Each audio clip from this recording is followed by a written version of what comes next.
Get a huge discount from today's sponsor at nordvpn.com/forge. Welcome back to the workshop. Today we're going to be experimenting quenching blades in a whole bunch of different liquids. When you make a blade and you want it to be hard, you need to heat it up, usually about 820 degrees Celsius or so, and then you need to rapidly cool it down. The type of liquid that you cool it in is very important, and science dictates that with certain types of steel and for certain applications, you use different liquids. Sometimes water, sometimes oil. We have about 9 of these ATCR V2 knife blanks. They've all been normalized, and we're gonna find out how they behave when quenched in a whole bunch of wacky liquids, even blood. First off, we're gonna quench in water. Here we go. Damn, that's cool. Looks like we've picked up a slight warp. A very, very minor warp, actually. Well, that's surprising. I was expecting that was gonna break. Typically, you find water cools down the steel too fast for it to work with knife steels. You need something that cools it down a little bit slower. I was expecting it to completely snap.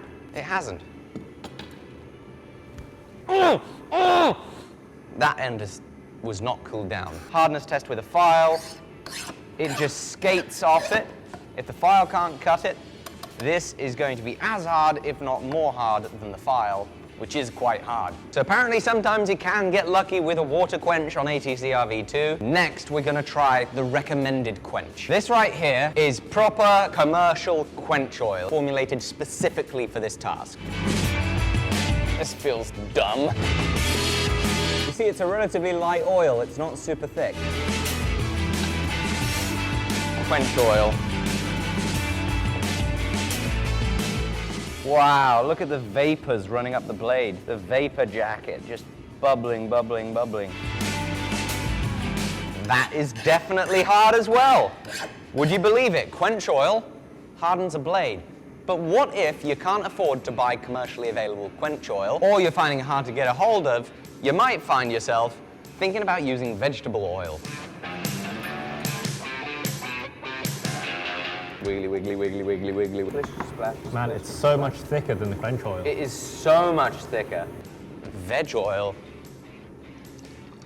Whoa! Hugely different noise. Completely different look. Very bubbly. Hugely bubbly. Smells delicious. Best smelling quench of all. So far. So far. Miraculously, it hasn't warped. None of these blades have picked up any significant warps. Well, that is definitely hard. No two ways about it. I quenched many a blade in vegetable oil before I was able to spill the cash and find any actual quench oil. Professional knife makers, however, much prefer the reliability and consistency with the proper stuff. Next up, Coca-Cola. What would happen if one of the world's favorite drinks was your quenching liquid?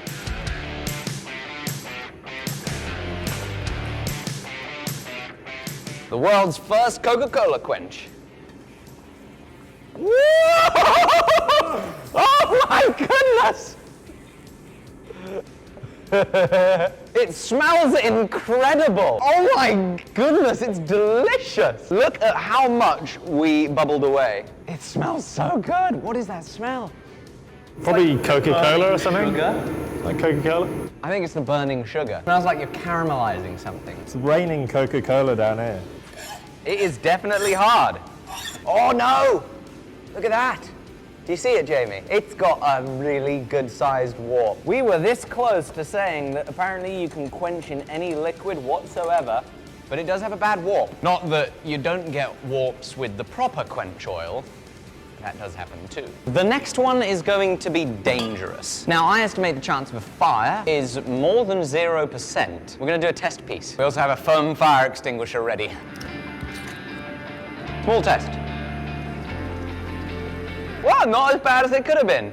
I mean, it's still on fire.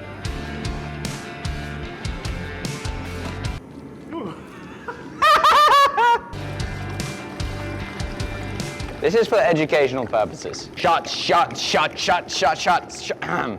Education. Hi, quick note. Under no circumstances should you try this at home. This is incredibly dangerous. We're about to put something that's very hot inside something that's very flammable. Do not do it. Absolutely not. Highly irresponsible.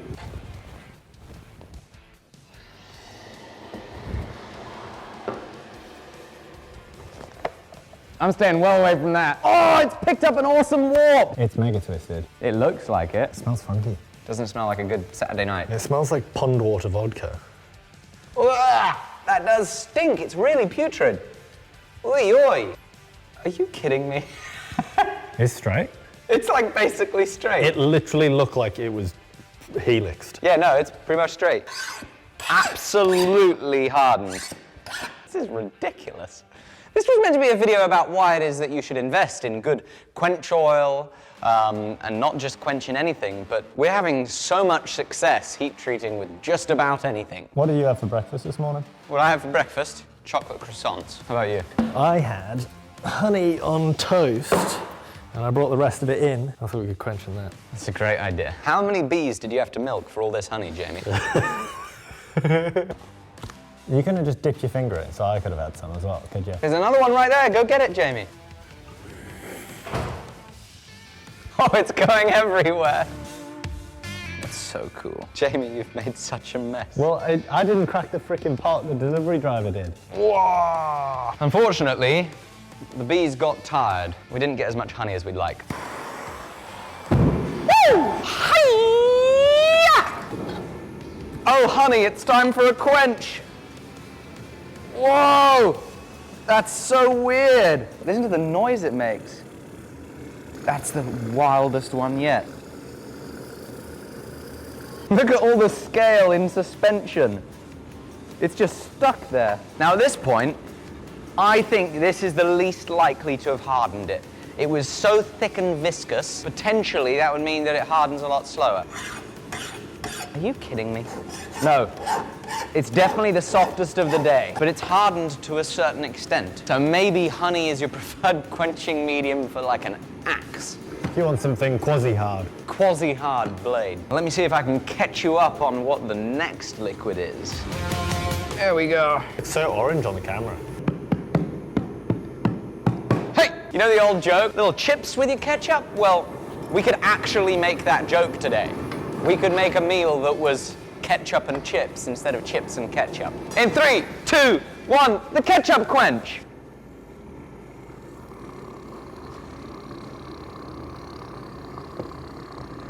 It's just farting a little bit, you know? It's not cold at all.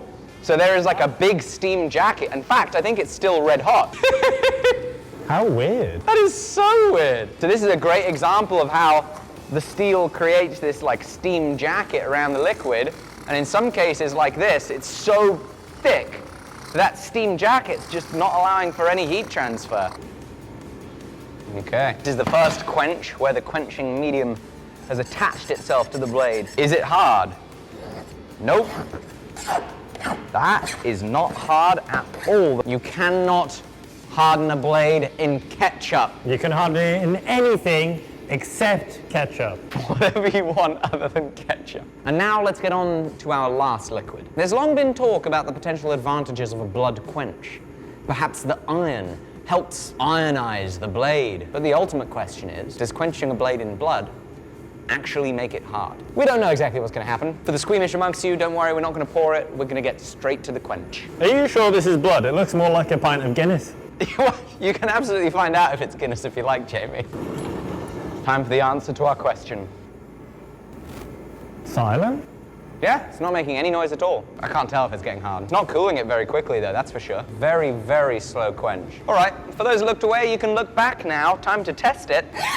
Oh my goodness, now that is a surprise. It felt like it was cooling down for a very long time, and it definitely has a certain softness to it as compared to some of the quenches, but it is definitely hardened. Jamie and I got inspired to make this video from a video that Nate from the internet made about quenching in liquid nitrogen. So we wanted to see all the other options there are, and it ended up being quite anticlimactic. I expected some breaks, some more significant warps. If you can think of any interesting liquids, let us know down below. Thank you for watching. Let's thank our sponsor. Today's episode has been sponsored by NordVPN, and if you don't have one, now's the time to go ahead and grab one. Virtual Private Network acts as an intermediary between you and the websites you browse. It encrypts the data that goes between your phone and them, which is great for a whole host of reasons. From a security perspective, it means that your internet service service provider, the country that you're browsing from, or a man-in-the-middle attacker isn't going to be able to see the data that's being shared back and forth. But it's also incredibly convenient from an internet experience point of view. Sometimes the type of content that you want to see where you're physically located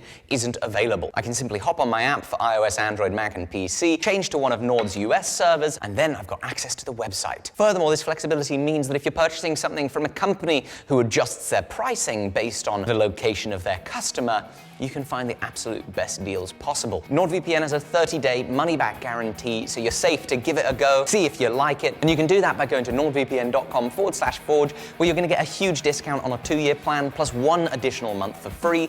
It's the best deal that they've got going right now, so please check them out down below. Doodle-pip.